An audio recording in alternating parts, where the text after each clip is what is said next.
gusto saludarles desde la tierra del Quetzal, Guatemala. En esta oportunidad vamos a platicar sobre la consolidación de estados financieros, de acuerdo a la norma internacional de información financiera número 10. Toda empresa que tiene bajo su control a otras empresas debe de preparar y presentar estados financieros consolidados. Es importante el término grupo, el cual integra a esta empresa controladora y a sus empresas participadas, es decir, a las empresas subsidiarias. Esas integran el grupo. Cuando nos referimos a estados financieros consolidados, es presentar los activos de ese grupo, los pasivos, los ingresos, los gastos y los flujos de efectivo como si se tratase de una sola empresa. Hay ciertas consolidaciones que están fuera del alcance de la NIF 10, entre ellas aquellas empresas que cumplen con las siguientes 4 condiciones. Primero, que su empresa consolidadora, que su empresa controladora haya decidido no consolidar sus estados financieros, y de eso nos ha informado y ninguno de los propietarios de esta entidad tiene ninguna objeción. Segundo, que no se participe en un mercado público donde se negocien los instrumentos de deuda o instrumentos de patrimonio de esta empresa. Tercero, que no tengamos la obligación o que no estemos en el proceso de registro en una comisión de valores que tenga como propósito calificarnos para poder participar en un mercado público.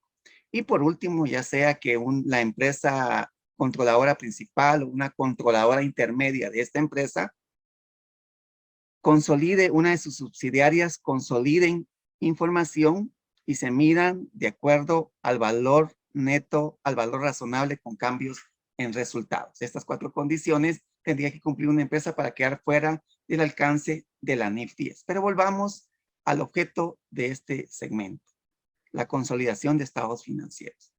Para determinar la consolidación, la base fundamental es el control.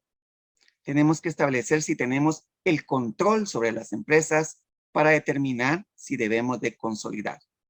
Y para tener el control debemos de considerar los siguientes 3 aspectos. Primero, que se tenga el poder sobre la participada. Segundo, que se tenga la exposición y el derecho a recibir esos rendimientos variables.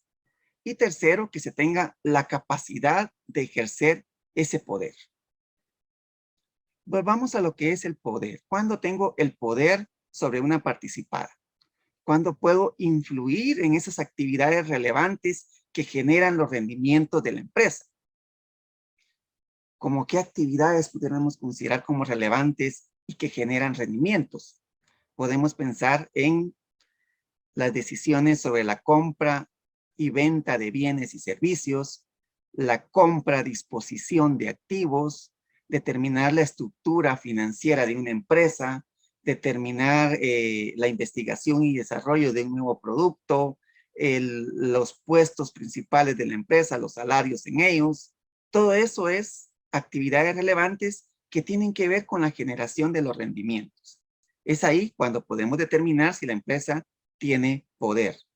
Como decimos, es una de las condiciones para poder establecer si tenemos control sobre la participada.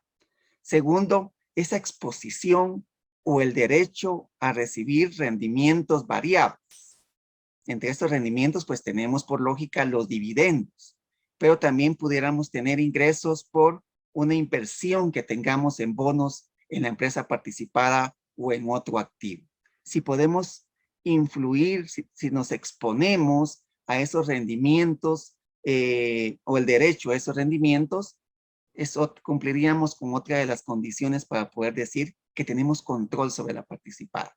Y aparte de tener ese poder sobre las actividades relevantes, aparte de tener ese derecho a recibir esos beneficios de la entidad participada, el tercer elemento sería poder ejercer esa capacidad de poder influir en los rendimientos que vamos a obtener.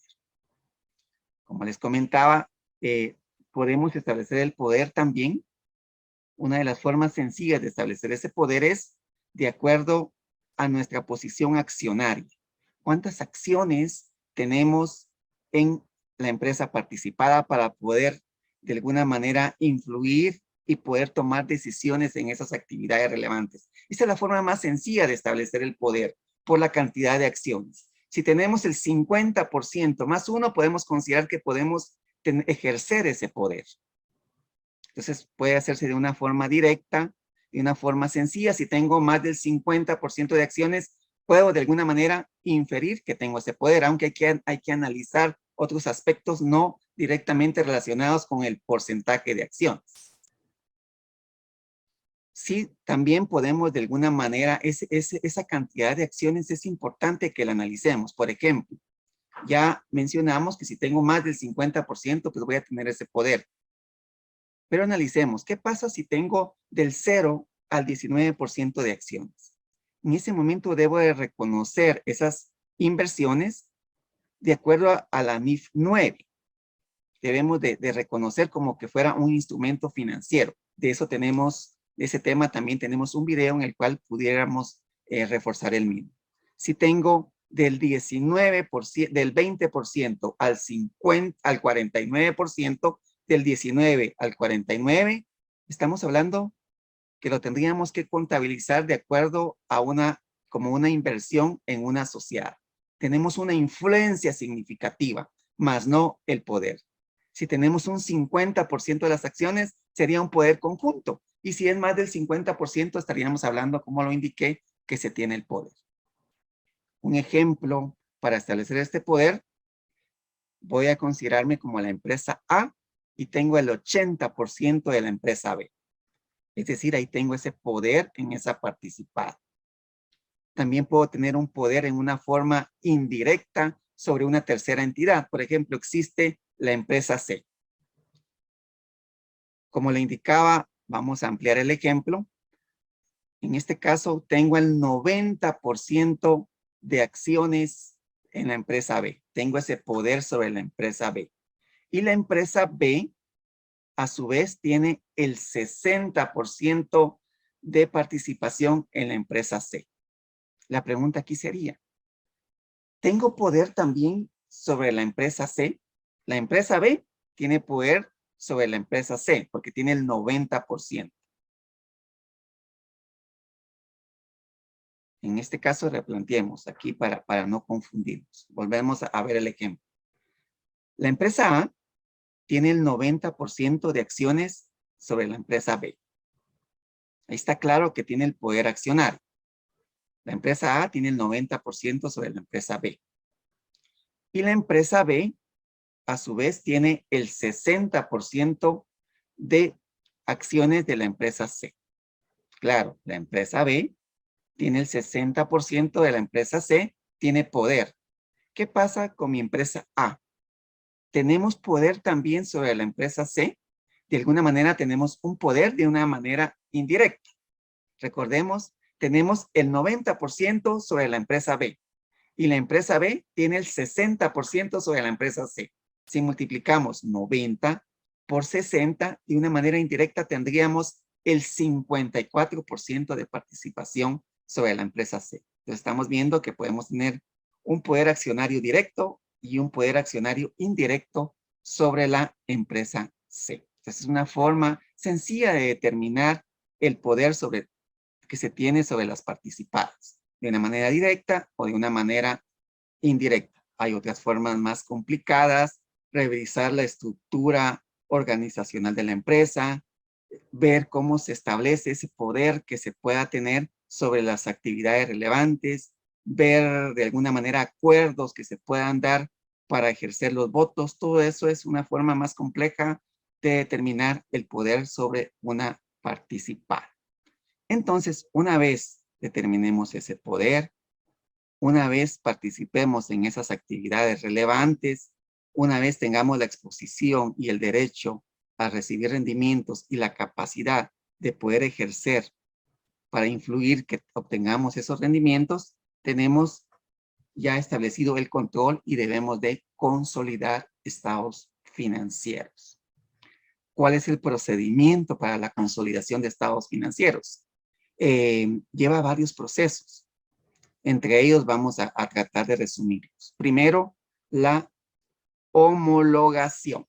¿A qué me refiero con homologar? Las diferentes empresas, imaginemos, son de diferentes campos. No estamos hablando de una sola entidad con un mismo catálogo contable, sino estamos hablando de entidades diferentes que generalmente se dirigen o su campo es otra industria. Entonces tenemos que homologar las cuentas para poder de alguna manera consolidar los activos, consolidar los pasivos, los ingresos y gastos. O sea, esta es una tarea titánica en la cual los contadores deben de analizar a ambas empresas y de alguna manera buscar homologar, hacer sus papeles de trabajo para que en ambas empresas, en las subsidiarias, se tengan cuentas homólogas con las nuestras, con la cuenta o con las cuentas de la empresa controladora. O sea, esa es una tarea, como les indicaba, bastante difícil. Cuando estamos estudiando, pues nos presentan estados financieros ya homologados con las mismas cuentas. Sin embargo, en la vida real, este es un trabajo bastante pesado, donde tenemos que hacer algunas transferencias, algunas reclasificaciones, etcétera, para llegar a tener esa homologación. Lo segundo es la homogeneidad.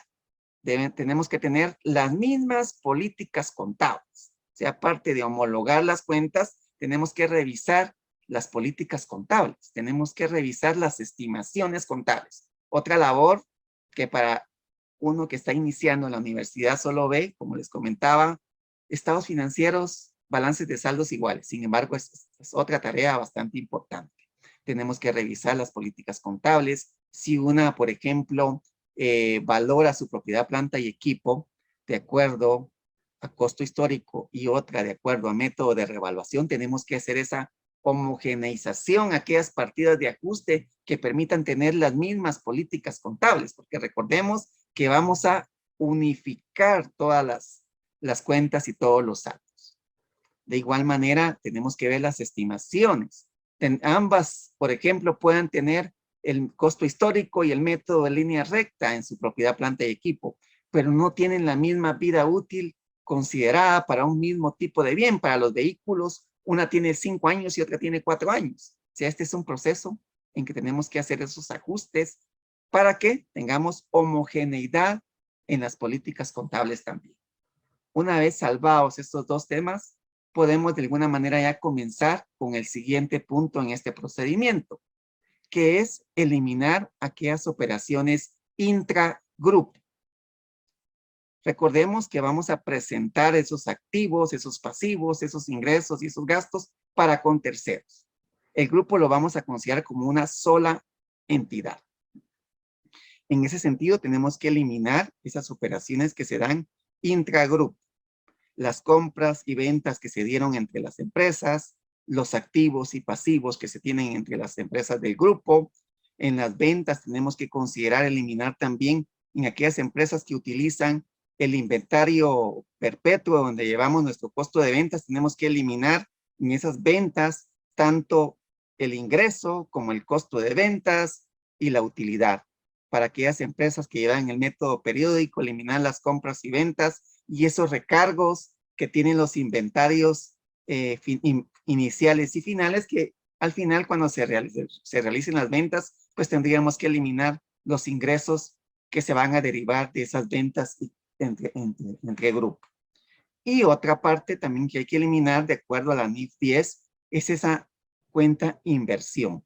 Esa cuenta inversión que tiene la controladora versus la parte que compramos de cada una de las subsidiarias. Tenemos que hacer esa eliminación, tenemos que calcular en primer lugar cuál es mi porcentaje de participación, revisar todas las cuentas de patrimonio de la subsidiaria y aplicarle ese porcentaje de participación a esos saldos y de esa manera estaríamos eliminando la inversión contra las cuentas que integran el patrimonio.